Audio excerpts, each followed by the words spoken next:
Kali tinggal Luri bener-bener gue menjadi orang yang jatuh sejatuh-jatuhnya. Bahkan gue bener-bener orang yang nggak punya tujuan hidup. Gue menjadi orang yang nakal, mungkin bisa dibilang gitu.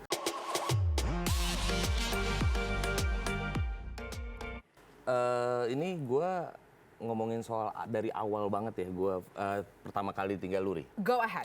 Oke, gue pertama kali tinggal Luri bener-bener gue menjadi orang yang jatuh sejatuh-jatuhnya. Bahkan gue bener-bener orang yang nggak punya tujuan hidup. Gue menjadi orang yang nakal, mungkin bisa dibilang gitu. Gue nggak pernah di rumah. Kalau dibilang sorry, mabok-mabokan dan lain-lain, gue lakukan itu semua karena yang membuat gue berubah itu mendiang istri gue. Oke. Ya, Boleh gue stop sampai di situ? ya. Sedikit cerita bahwa ini klarifikasi, correct me if I'm wrong, bahwa seorang Arjuna adalah seseorang laki-laki yang benar-benar ingin mencicipi dunianya di luar, sampai datanglah seorang Luri di kehidupannya dan mengubah kehidupannya sampai seorang Arjuna yang pengen melanglang buana di mana-mana, itu akhirnya berani berkomitmen dalam sebuah rumah tangga. Is that true? Ya betul. Oke. Jadi gue tuh benar-benar tinggal di pemukiman yang dimana tuh orangnya tuh preman-preman semua saat itu. Oke. Pas gue masuk AVI, gue ketemu Luri, sosok yang bener-bener pengen banget ngeliat gue berubah. Udahlah, nggak usah keluar malam, nggak usah nongkrong-nongkrong gitu-gitu. Jadi ya gue nurut aja dan memang positif banget di gue. Oke, ini menarik juga bahwa lu gue baru pertama kali dengar bahwa background lu di family adalah seorang yang tumbuh mungkin harus dalam situasi yang keras, preman dan lain-lain. Ngapa tiba-tiba nih warga mau ikut di Akademi Fantasi? Ya kan, itu joget-joget loh. Iya. Itu apa poinnya Jadi waktu gue itu? lulus SMA, gue niat untuk kuliah di Makassar saat itu. Oke. Karena emang keluarga gue di Makassar, memang gue lahir di Jakarta, cuman kakek nenek, keluarga besar ada di Makassar semua. Gue berniat untuk kuliah pertama kali di Makassar. Oke. Tentunya bertepatan dengan audisi AVI. Jadi lu audisi di Makassar tuh? Apa di Jakarta? Makassar. Oh, di Makassar malah? Iya, malah di Makassar. Padahal orang Jakarta kan Iya, maksudnya dan kan? gue nggak Oke. bisa nyanyi, cuma nyanyi di kamar mandi. Terus saat itu saudara gue yang notabene memang penyanyi gereja ngajakin gue, lu ikut audisi aja. Oke, sure. Biar lu dapat teman di tempat audisi, lu kan baru di Makassar. Oke, gue ikut. Tiba-tiba dipermudah aja gitu. Long story Dari short, 6.000 orang, Iya. tiba-tiba gue masuk 100, 50, 20, 5, pada akhirnya gue mewakili dua orang dari dua kota orang Makassar. dari Makassar ke Jakarta, jadi dibalikin lagi sama Tuhan ke Jakarta. Betul. Long story short juga ketemu sama Kaluri, and then dang, you got married. Gue ngelihat Luri di TV karena dia audisi Surabaya, 3 minggu kemudian baru audisi Makassar.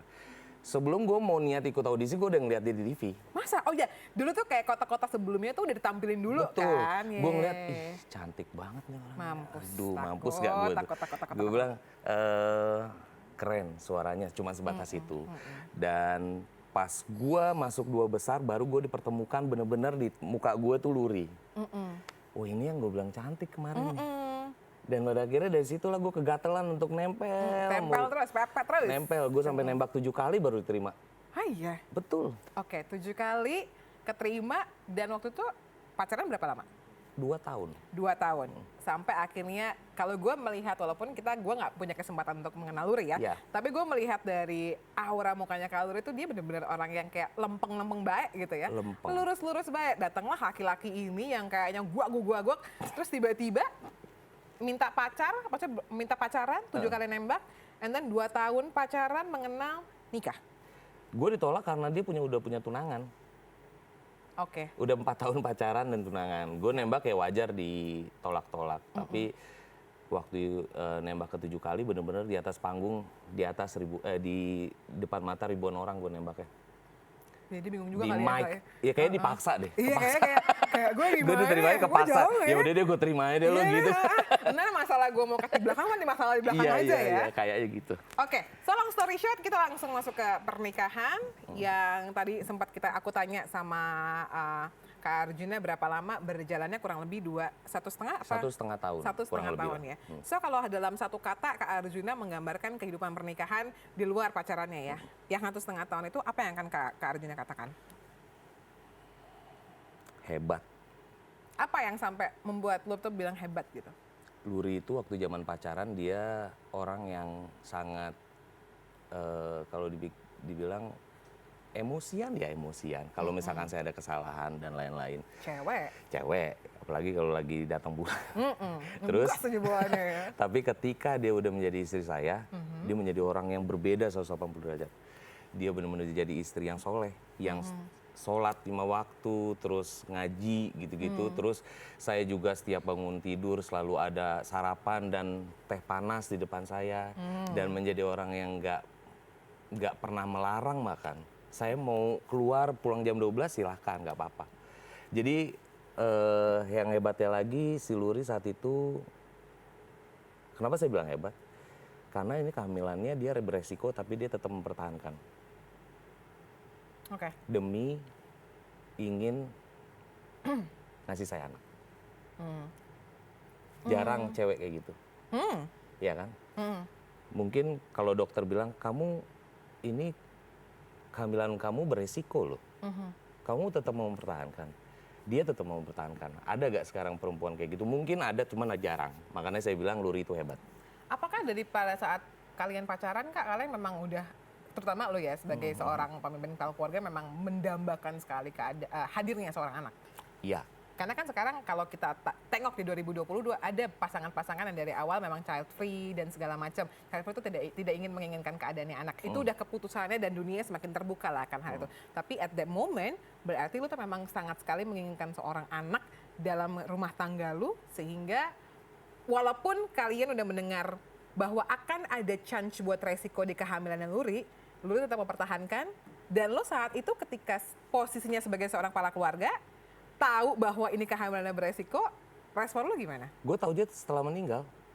Jadi pada saat itu tuh belum tahu sama sekali? Belum.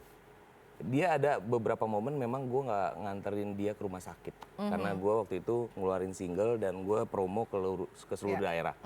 4 minggu saat itu. Dan gue ada momen memang gue nggak nganterin dia ke rumah sakit. Nah setelah dia meninggal, tante gue almarhum juga, dia ngomong sama gue, Luri tuh sebenarnya sebelum waktu itu tuh curhat sama tante, katanya dia tuh nggak boleh hamil. Ngomongnya gitu, nggak boleh hamil. Cuman saya jabarkan di sini mungkin lebih beresiko. Iya. Loh, kenapa? Kapan ceritanya? Saya bilang gitu. Iya, Mbak, waktu itu bahkan tante bilang gugurin aja. Luri cuma bilang nggak mau, takut Juna kecewa. Sorry, kalau boleh tahu alasan wanita memiliki resiko pada saat kehamilan itu kan banyak, tapi alasan spesifik yang mungkin almarhum tante pernah ngomong dari Lurinya sendiri, alasannya apa? Dia nggak ngomong. Oh, dia nggak ngomong spesifik the reason? Iya, tapi setelah gue Google, memang wanita tuh yang lebih beresiko untuk hamil tuh kayak asma, darah tinggi, jantung bocor. Cuman selama gue pacaran dan berumah tangga sama Luri, yang gue tahu tuh memang Luri tuh asmanya parah. Akut. Oke. Jadi kalau dia kecapean dikit aja dia butuh. Oh ya, ini obatnya. Terus tensinya sering naik. Oke, I got it. Itu aja yang gue tahu.